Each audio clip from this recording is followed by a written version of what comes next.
Okay, it's time to build this full screen custom mega nav that we have on this website. Basically, when we're going to click the discover, it's basically going to come down or reveal in a mask, and it's going to take up the whole screen, and it's going to show us all the different sport types and a list of all the sports so that we can choose from and go directly to that page. So we're going to build that in 3 steps. Step number 1, let's actually build this, structure this, and build this correctly. Step number 2, animate this, although we have to think about the animation when we're structuring this. And step 3, make sure that it's responsive. So let's think about how will this animate. So the way that I'm imagining this is that there's going to be basically kind of like a mask revealing the menu down when we're clicking this and up when we're closing this. And this close button that we have here, I want this to be basically 2 lines. That's going to basically, when it's opening, it's going to turn into a close.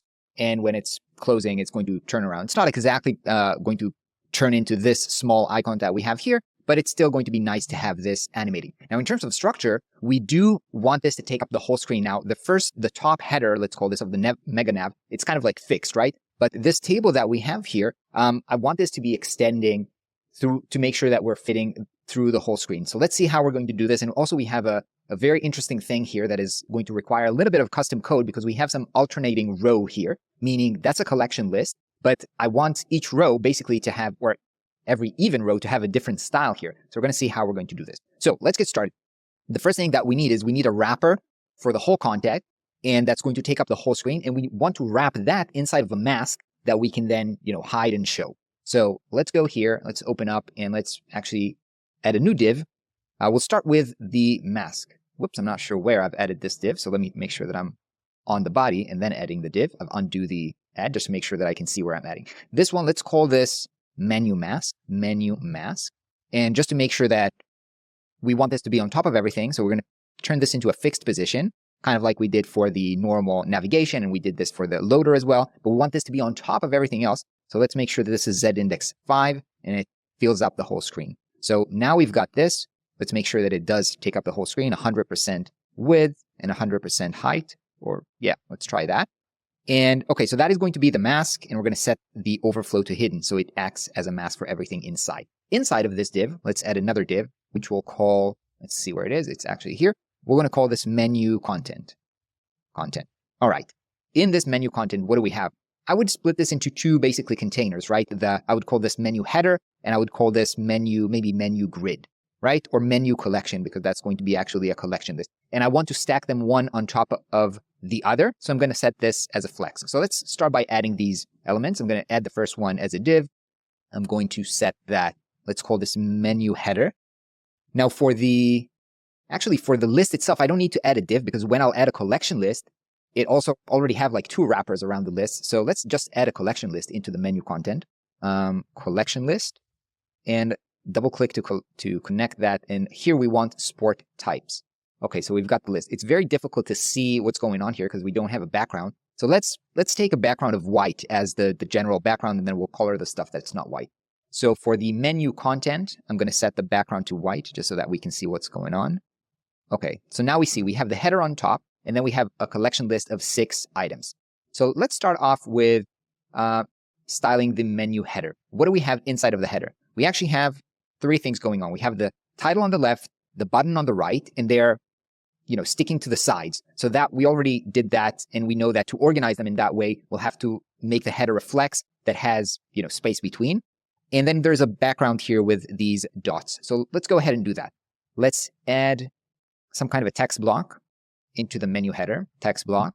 That's going to be let's call this, it's very difficult to see. Let's call this discover. And there's actually no discover, very hard to see it here at the top. And we actually don't have a class that we can reuse because it's not really like anything else that we have here. So let's just give this a custom class, this text box. Let's call this menu heading,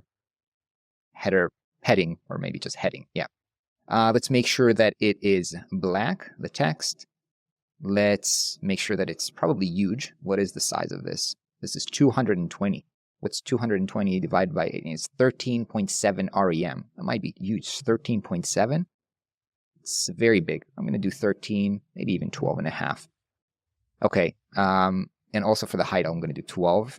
Okay. Let's make this using the variation weight of 700. We only know this in 75 so that it's condensed. That's very similar to what we had before. And we need this at uppercase. So we're going to set the capitalized to all caps. That looks like this. we also need the green background with a little bit of padding for the header itself. So for the menu header, let's give it some padding. So by holding Option and Shift, I'm doing equal padding from all sides. I think something like this. And background color of this greenish. Let's see what it does. So we do have too much of a space here. I think because we gave this line height of 12, you can see that basically the bounding box of the text is actually huge, and it's actually pushing the text. There's actually more padding space in the top and the bottom. So let's just decrease the line height so that you can see that the bounding box of the text is more around the size. Okay, I think that's it. Yeah, I think that looks pretty good. Now we can also add the button. So the button, as I mentioned, because I want to animate these two lines, then I'm not going to import an icon. I just want to create two divs and so that I can rotate them and create a transition. So I'm going to basically build this icon by just creating two lines. So let's create in the menu header, let's bring in another div, which we'll call close button, or maybe menu, just to be clear on which close button it is. Maybe we'll have more close button. Menu close button, and that's the wrapper of, because we're going to have two lines within. So that's going to be, oh, I'm giving this a class here. What I wanted is to bring in a div and then give it a class here, which we're going to call menu close button wrapper. So I know what it is. Now we need to organize the header so that this is on the left and this is on the right. So let's pick the header, menu header. Let's turn it into a flex box and let's create space between. So this is on the right and this is on the left. That looks great. Let's just take care of the background dots that we have here. I think I have here the assets for this. Let's see, homepage, header dots. All right, I've got it here. Let me upload this asset. And let's go to the background and add a background. I'm going to choose these dots here. Now you can see they're pretty huge here. So first of all, I don't want them to tile, and I probably want them to stick to the right part, top right corner, and maybe let's set it. You can see they're pretty much like half of the screen, so let's set them to 50% width. Okay, that looks pretty solid. I'd actually make it smaller, I'd make it 40. I think it looks nicer when the dots are smaller. Okay, so we've got that. Let's go ahead and create the button. Okay, so what I want to do here is just create two divs that have maybe, let's see, how long is this? So this is 100 pixels long, and this is about 13 pixels thick. So let's create a div in here. Let's add a div, which we'll call, in this case, we'll call this menu close button line. Now you might remember from, maybe you don't remember, but I'm already thinking about the fact I was going to give this a width of 100 pixels. But what I'm thinking about is I'm going to need to change this. It's probably going to need to be smaller on mobile. So I'm wondering if I should just give a size to the wrapper, give a size to the menu close button wrapper, and they're going to get the size from it. No, let me try this. If it doesn't work, we're going to change this later on. But let's try 100 pixels and a height of, it was 13, but I'm going to try 7, 10. Let's try this. So width 100 pixels, height 10 pixels, and let's give this a background color of black. Okay, so we've got a div here that looks like a line. We also want this to be in the center here. And we're going to have two lines. So actually, let me go ahead and copy and paste that. So we have two lines. And the second line, I'm going to give this line close button line 2, just so that we can make it animated separately. Now, because I need to make a transition and they're going to overlap one another, it makes sense to turn them into absolute positioning. So let's choose the close button wrapper. Let's turn that into a relative so that we can go ahead and turn both of these to absolute. So this is absolute and the second one absolute as well. Now they're both kind of like, they disappeared kind of. So let's make sure that they are here in the center, not in the center, top left corner. But I'm not seeing them. Oh, because now I actually have a problem. Because they're parent, the menu close button doesn't have a size. We didn't set a size, and they're not taking space. There's actually, because they are absolute, then this div actually doesn't have a space, which is why we're not seeing it. So let's give it a fake size, not a fake size, but like a fixed size, 100 and 100. And then we actually probably don't need, maybe we don't need this, or maybe we do. Let's keep it that way. So what do we want right now? We want to rotate these two elements. So let's pick the first one and give it some rotation. Let's go into the transition, rotation, 45 degree. And then let's pick the second one line number 2 and rotate that maybe minus 45 degrees. Okay, so we've got that, but it's a little bit, it's a little bit too high, right? Because they were at the top. So let's go ahead and for the first one, because the first one is going to apply the second one is a combo class for the first one, let's push down the absolute positioning a little bit down, 50% down. Now it's in the center of the wrapper, maybe a little bit more even. Actually, let's keep it 50% so it's in the center of the wrapper, but the wrapper, maybe we can push it down a little bit. We can give it a little bit more margin at the top so it looks like as if it's in the center. Actually, we don't have to push it. We can select the menu header, just make sure that these are center aligned. Okay, so I was trying to visually align it, but it's actually best if, Webflow aligns it for us. So let's see what we have. We have menu header, which is a flexbox, arranging them left and right and aligning them to the center. Then we have the wrapper, which has 2 lines inside of it that are absolute positioned, and we rotated them 45 and minus 45. So we've got the structure for the header. The next thing I want to do is to make sure that these items actually extend dynamically to take up as much space as I have. And let's see how we're going to do this. So first of all, let's add something inside just so that we can see what we're working with. Let's add not a div, but a text block with the name of the sports type. So you can see right now, they're not taking up as much space as possible. There's the whole screen here. First of all, let's start with the menu content. We want to make sure that everything is 100% viewport height. So we've got that taking up as much space. Now, what do we have inside? The menu header, that's fixed. But this collection list, we want this to be dynamically extending and taking up the whole space. So first of all, let's call this maybe menu sport list wrapper. And for this to take up as much space as possible, let's set the menu, the parent, the menu content actually to a flex box, not horizontal, but vertical. Just so that, and it's okay that they're aligning to the top, just because I want to set this menu sports list wrapper to extend and grow if possible, okay? So now it's growing as if possible, taking up, but it still has this collection list inside. So let's call this menu sports list, and make sure that that takes up as much space as possible, so 100%. And let's make sure that the items within also extend. So to be able to extend them, let's turn this into a flex box, not a horizontal, but a vertical. So now that we have this menu item, which is let's call this menu sport type item. Now we can set that to grow. And let's see what we have now. Now you can see that each one of them is extending. We have the list here divided equally, and they're all growing if possible. And if the screen is smaller, it's basically fixing itself and dividing the list so that they all fit to the size of the screen fantastically. Okay, let's look at the structure of this. We've got a text on the left side. We've already got it. That's basically the name. And then on the right side, we have another collection list. So that's nested collection list. Another collection list that's pulling all the sports from the sports type. Because you will remember that we have in the CMS, each one of the sport types has inside of it custom fields, sports, referencing the sports here. So this is a multi-ref. So we'll basically bring in a list that pulls these inside. So let's start by organizing them. Let's go ahead and for this sport type, I'm probably going to have to give it some kind of a wrapper because I need padding on the left and not padding on the right. So I won't be able to add padding to the whole item. So let's just wrap this in some kind of a wrapper, which we'll call menu sport type name. And then we'll be able to give this a little bit of a padding, as you can see here. And there's no actual style from the style guide that we can use for this heading. So let's see, it's 53. So 53 divided by 16, that's 3.3 REM. Let's go ahead and do that.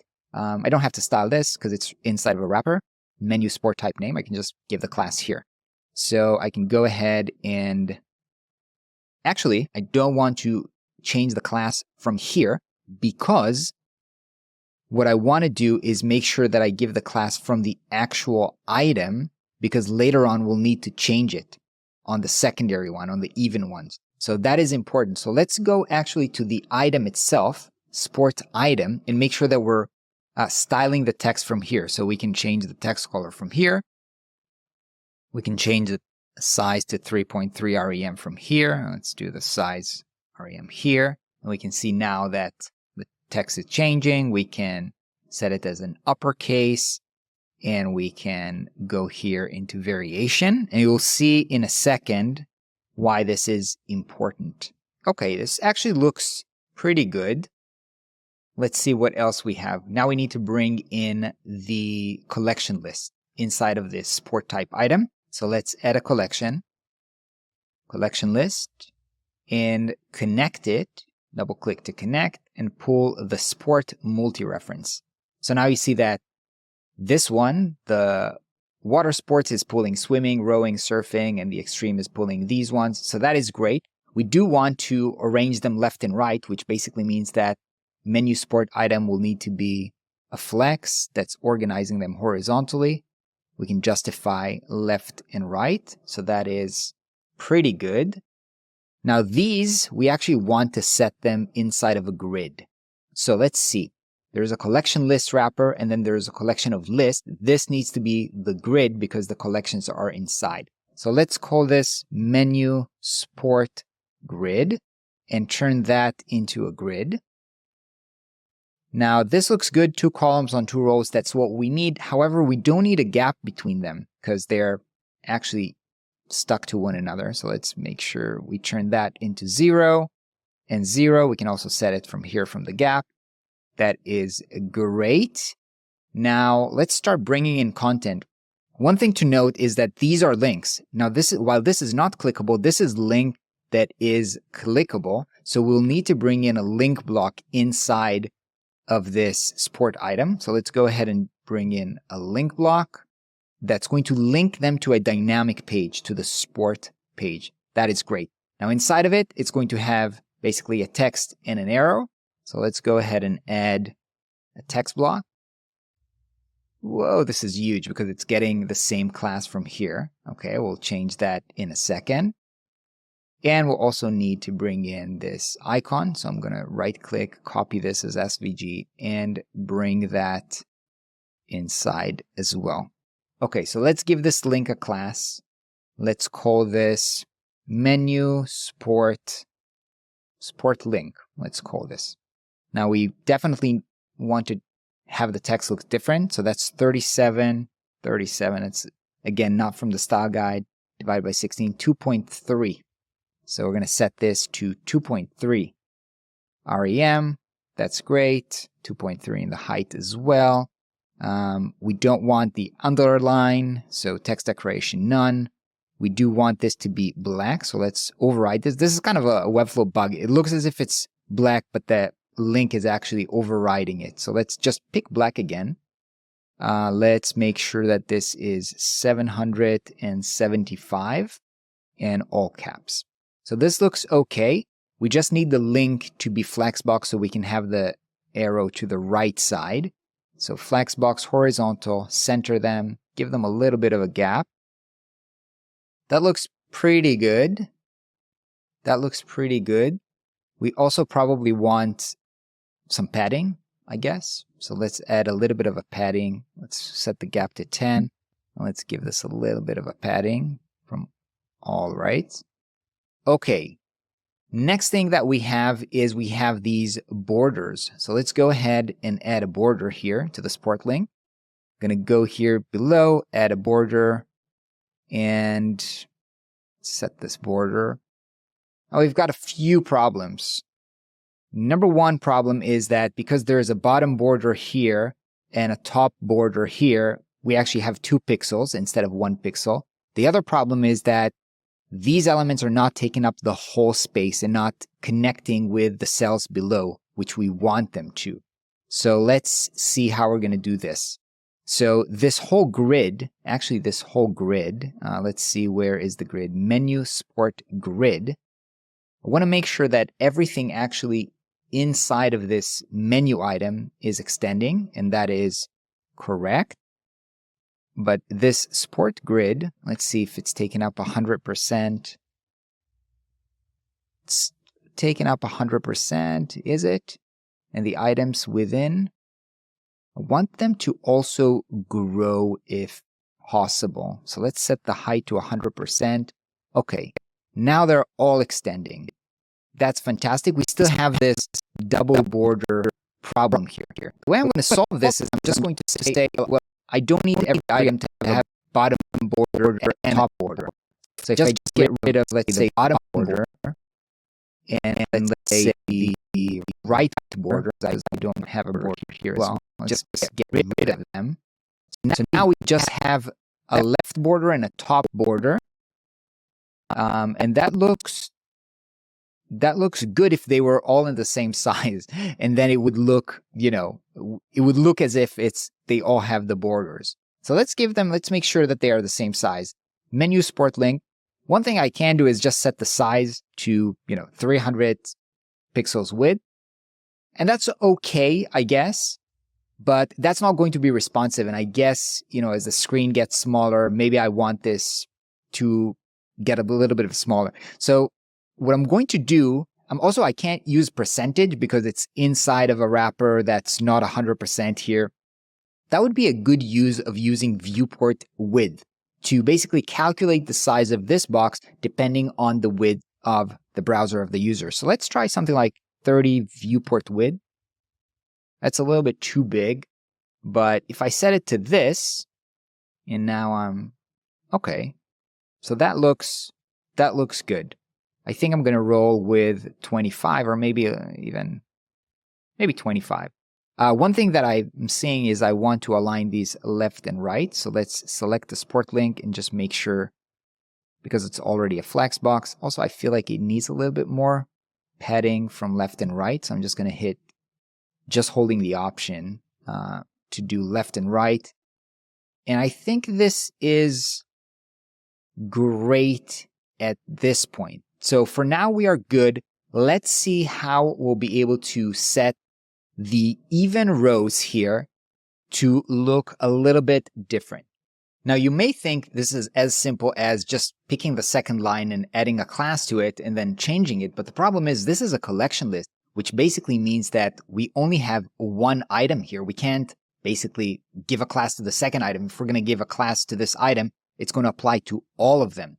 So Webflow gave us a way to actually do this. And the way to do this is to select the item. And over here, you'll see that we have, from the states where we usually have hover, we also have structure. So we can give a separate class only to the first item, last item, odd or even numbers. In this case, we want to select even items and just style the even items to look differently. So what do we want? We want to have this purple background. So let's go here into the background and change the background to purple. That's great. Now you see we've got different background color only on the even rows. That's great. We want the text color to be white. And by the way, I see this is not centered. We're going to fix this in a second. So text color to be white.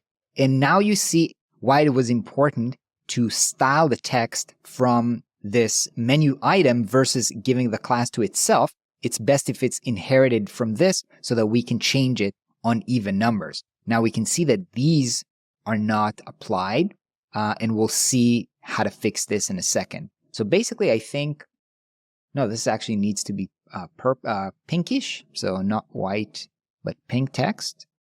Okay, so that's great. Let's go ahead and make sure that this is centered.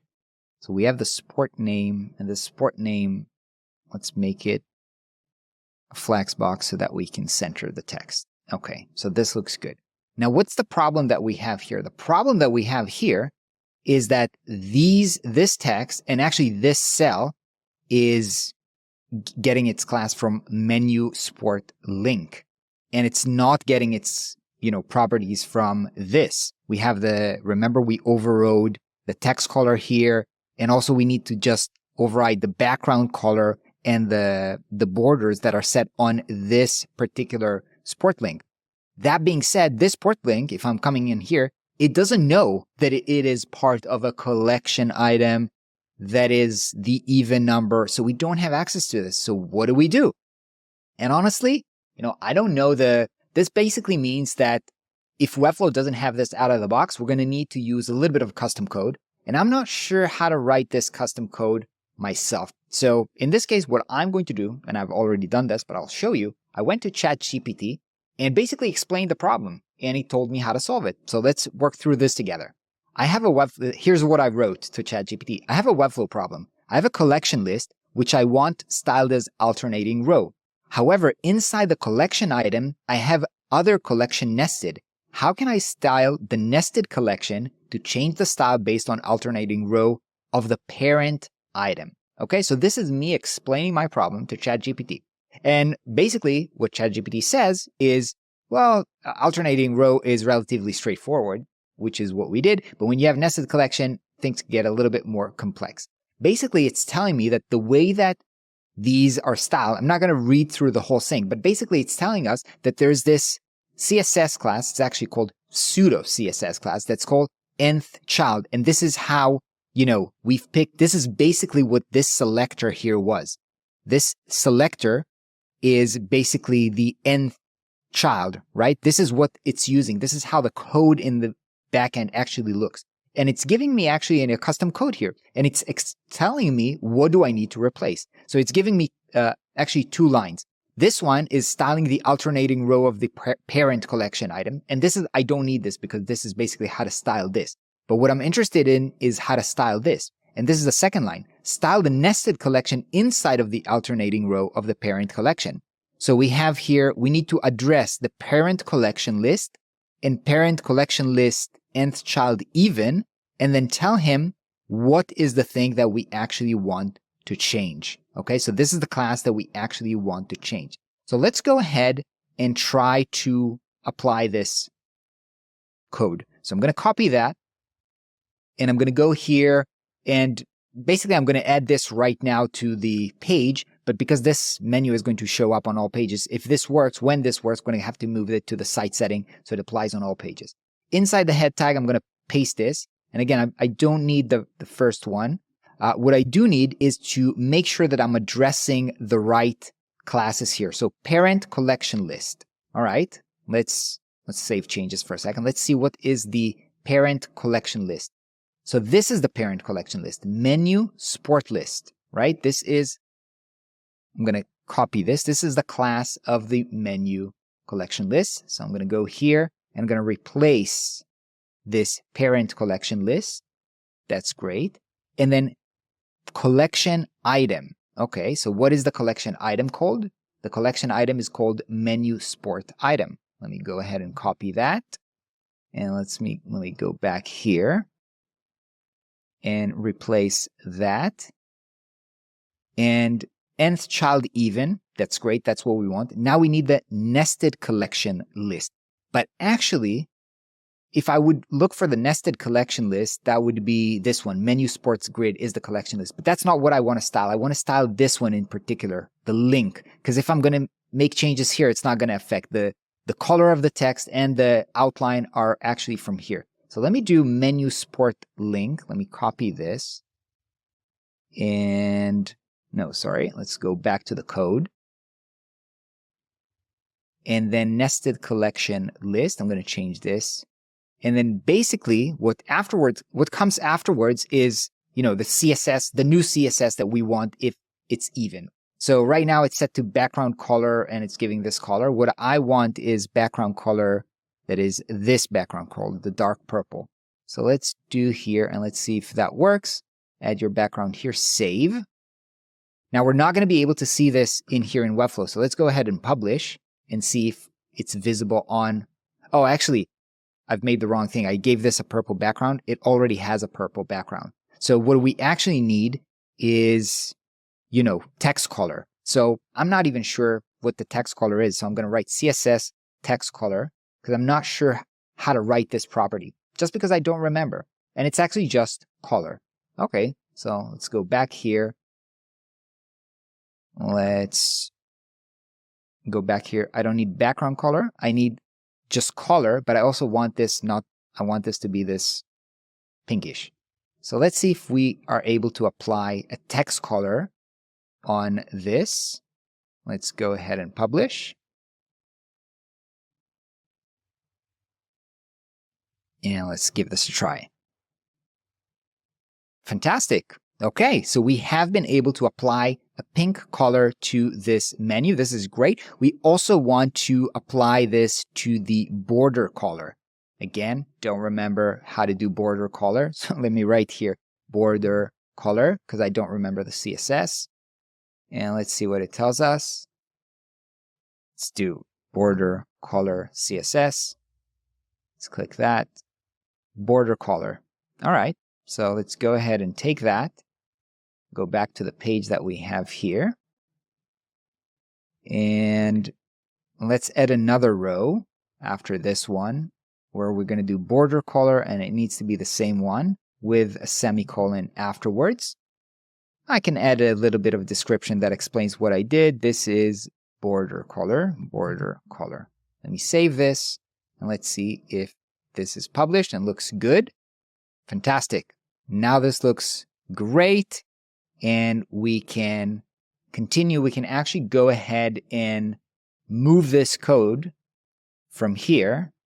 I'm going to cut this, I'm going to save this, and I'm going to come to site setting. And I'm just going to paste this under custom code. So we already have some style. So we can actually go ahead and paste this. We don't need the style again. Yeah, exactly. So we've got that. We've got the button. And we can continue. The last thing I want to do before we start animating this menu is to actually give the hover interactions to these buttons. And I think I'm going to use the same animation that we did for the regular button with the highlight. So let's go ahead and take the structure that we have here. This is let's edit this component and see what we have here. We've got this highlight that is button highlight, green highlight. So I'm going to take this one because we have white buttons. And so I'm going to copy that. I also need the interaction. For some reason here, I see that maybe when I've duplicated these buttons, it duplicated this hover interaction. I definitely don't need this. I think I'm going to do button hover in, button hover out. Let's clean this up. Let's delete all of these things that we don't need. Not sure why it got duplicated. So hover in, hover out. Let's go here. Let's preview that it actually works. It does work. Okay. So let's go back into our menu, and inside of this link, paste our text highlight, a button highlight, actually. Put it here. Now, you will remember that this is an absolute positioned element. So that means that I'm going to come here to the menu link. I'm going to have to set this as a relative so that they are actually next to it. Now, I also have to set the overflow to hidden so we don't see all of this highlights here. So this is great. What else do I need to organize before we apply the interaction? I think this is okay. Let's try to apply the interaction. On mouse hover, let's start an animation, and we have button hover in. Let's preview that. Okay. But they shouldn't be happening all together. I just want this to be apply to this element. So only children with this class. Let's preview this. But they are all happening together. Why is that? Let's figure this one out. But on hover out, let's just make sure that we have the hover out button, hover out. Let's preview this and test this. No, actually it works fine. I guess just a preview ran through all of them. One thing is, though, that this highlight, number one, it's going up on top of these elements on the text and the arrow, meaning we need to have this text block, which we haven't even gave a class to. So let's call this menu sport name. We're going to have to turn them into relative, so they are on top of it. This one already has a name, but let's rename this menu sport name icon and turn that into relative as well. So now they'll be on top, or we can fix this with the Z index. But in this case, it's actually the interaction is actually moving a little bit too fast. So this is perhaps a good place to maybe duplicate this and do button hover in, maybe menu button hover in, because then I can just, make this maybe 2.5, and then let's try this. Yeah, maybe even 3. Make this a little bit more kind of like slow on the in, and duplicate that and call this, not this one, but the copy, the hover out 2. Let's call this menu button hover out and do this 2.5. See, Webflow keeps duplicating the hover in. I don't want this duplication, so let's make sure everything is clean here. Okay, fantastic. Let's test this. Okay, now it's moving behind and at a normal, decent speed. Fantastic. Okay, we're not seeing the classes here because we're going to see this on the published site. Okay, we've got the structure down. Let's tackle the animation itself. One thing I see is I want a little bit more padding here on this menu header. I'm sorry, but this type of things drives me crazy. Okay, got to make sure that its spacing is top and bottom is aligned. Okay, basically what we want to animate is this menu mask, which is currently at 100%. 100% should be 100 viewport height so that we can animate this. And it's masking because we've set it to overflow hidden, masking everything. So basically, it's going to start. We're going to set its initial height as 0. And when they're going to click the button, it's going to animate to 100. So for now, it doesn't matter. I'm just in general going to hide this whole menu. And let's tackle this button. Let's add an interaction here. Let's add an element trigger on mouse click. And we're going to call this first click. Let's call this open mega menu. Open mega menu. And so what's going to happen? First of all, by the way, we need to show it, right? Because we've made this a hidden display property. So first thing we want to do is we want to make sure that it's visible. That's great. That being said, we also want to set the height. So where is the height? Size. Height, 0 viewport height, and I'm going to set this as an initial state. So the height is going to be set to 0 initially, and then when we're clicking, immediately it's going to show it, and then we want to animate the size property. So let's duplicate this. Let's put this after we're showing it, and animate it to 100% viewport height. And let's preview this. Okay. So that's great. We can even animate it over 1 second and we can give it something like, out cubic or something like this so that it starts fast and then animating slowly. Okay, this is great. This is what we want.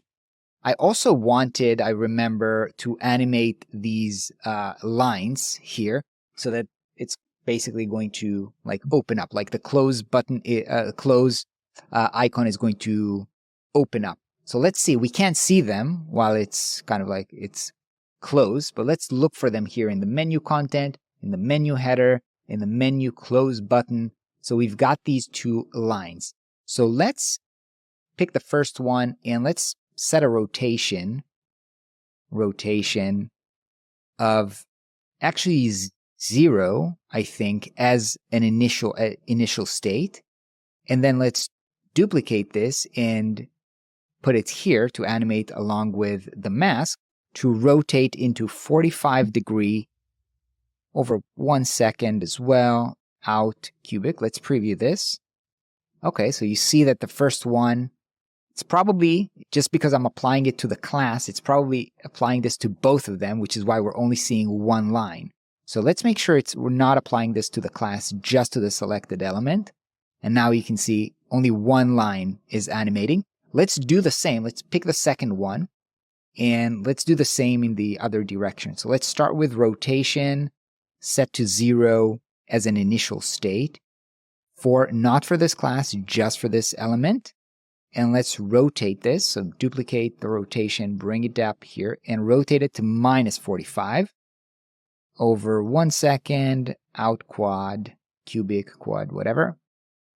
Okay, exactly. That's what I had in mind. So now they're starting from 0 rotation. Each one is rotating in a different direction together with the opening of the menu. Let's save and let's test this.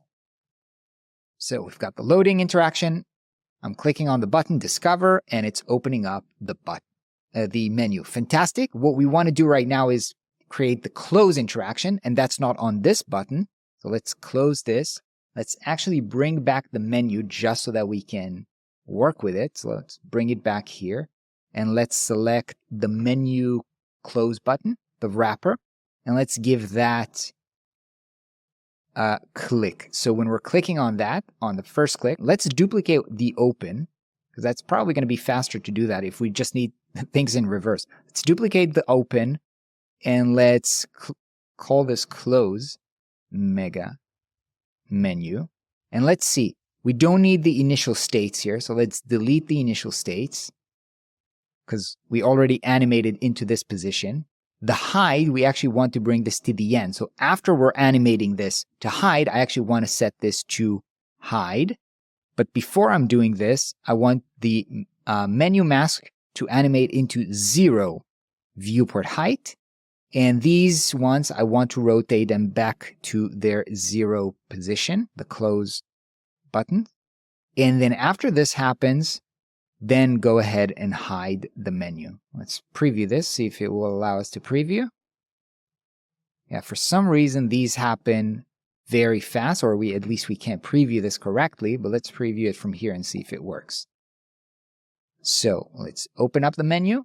It's animating in, and close it, animating out. Fantastic. The only thing that I see that I want to change is, because this is not an actual button, it's not a link, you can see my cursor is not changing to indicate that this is clickable. So let's just go here into the style panel of this menu close wrapper.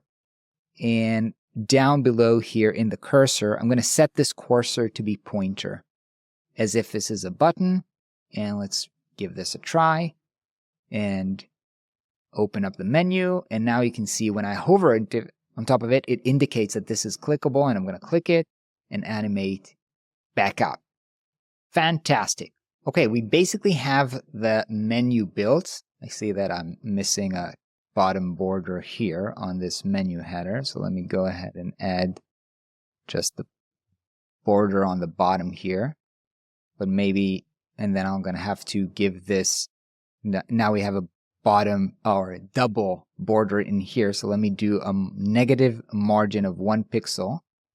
Okay, so that we don't have a double pixel in here. Okay, I think we've got the navigation done. Now, originally I thought maybe I'll tackle responsiveness right now, but I think it's best if we tackle the responsiveness of the whole website at the end.